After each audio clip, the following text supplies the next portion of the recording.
Hello everyone. Today I will tell you a story. The story is titled, A Day When Boy Became This Supervisor. Please like and subscribe to my channel if you appreciate me. You can skip this if you don't and oppose. Like this video. Thank you very much. The story begins as follows. Boy woke up before I did, as usual. He always did. While my alarm clock tried and failed to convince me that it was time to start the day, Boy was already sitting upright at the edge of the bed, quietly watching my face. His tail did not wag yet.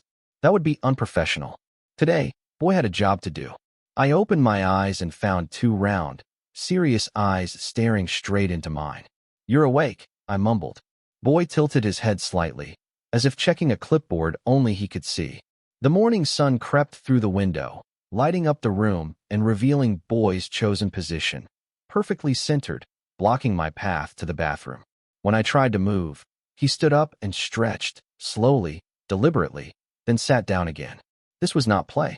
This was supervision. Boy followed me everywhere that morning. When I brushed my teeth, he sat outside the bathroom door, making sure I didn't rush. When I changed my clothes, he inspected each step, nose twitching as if confirming that yes, these were acceptable human garments. When I checked my phone too early, he let out a small huff and placed his paw gently on my foot. It felt like a warning. Breakfast became the first official checkpoint. I reached for coffee before food, and Boy immediately sat straighter, eyes wide, ears alert.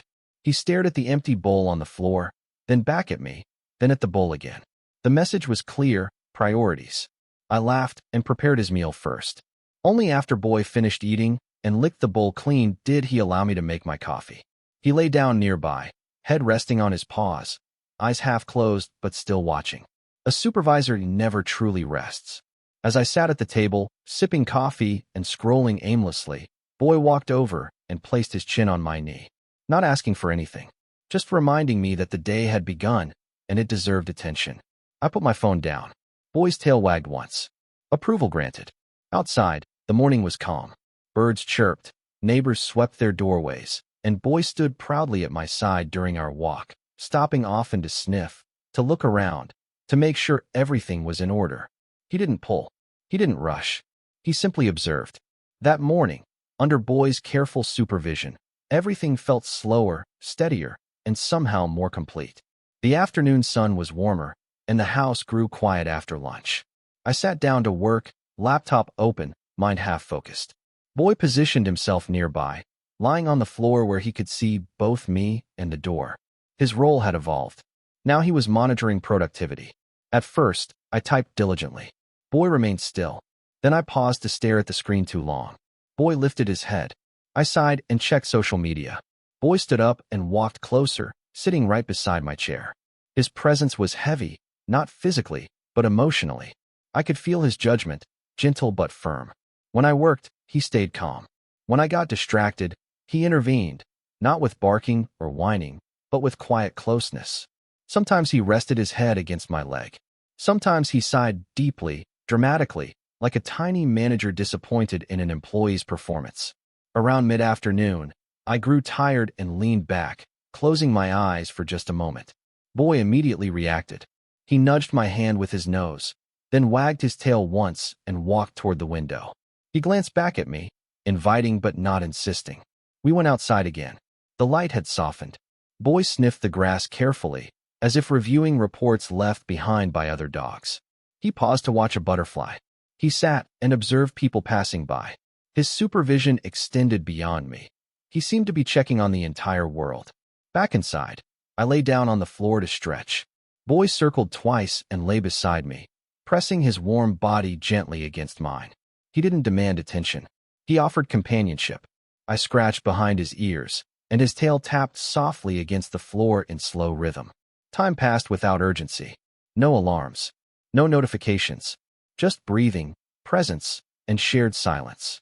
Later, when I returned to work, I felt clearer. Boy resumed his position, eyes alert but peaceful. Under his watch, the afternoon unfolded gently. Tasks were completed without stress. Thoughts were organized. Even mistakes felt manageable. As the sun lowered, Boy stood up and stretched again. He looked at me, then at the kitchen. Dinner time was approaching. Another phase of supervision awaited. When evening arrived, Boy completed his final inspection. Dinner was eaten calmly, without rush. The lights were softer. The world slowed down. Boy curled up beside me, his workday officially done. That day, Boy taught me something simple yet powerful. Living well does not require control, speed, or constant achievement. It requires presence, care, and awareness. Through his quiet supervision, Boy reminded me to eat properly, work with focus, rest without guilt, and notice the small details of life that often go unseen. In our modern lives, we are constantly supervised by clocks, screens, and expectations. But animals like Boy offer a different kind of guidance. They don't judge our success, they observe our well-being. They don't push us to do more, they encourage us to do better by being more present. The relationship between humans and animals is not one-sided. While we provide food and shelter, they give us balance, patience, and emotional clarity.